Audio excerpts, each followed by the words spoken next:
نعم، لا اعتراض على القضاء والقدر، ولكن ما حدث لحارس الأهلي ماجد ناصر من إصابة حادة هي مؤلمة لناديه وجماهيره قبل أن تكون مؤلمة لنفسه لبضعة أيام.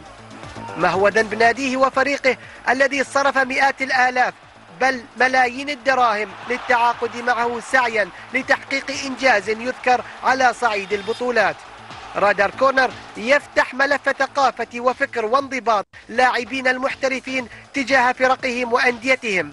هل من المعقول أن تخسر الأندية جهود لاعبيها بسبب حركة طائشة ولا مسؤولة تنم عن جهل واضح بثقافة الاحتراف، وأن اللاعب أصبح سلعة غالية ومكلفة للفرق والأندية؟ لا نريد أن نقلب صفحات التاريخ المؤلمة وحوادثها التي تسببت بالكثير من المآسي للاعبين محترفين بسبب حركة لا مسؤولة. والسؤال: من يتحمل مسؤولية هذه الظاهرة ومن يحاسب من؟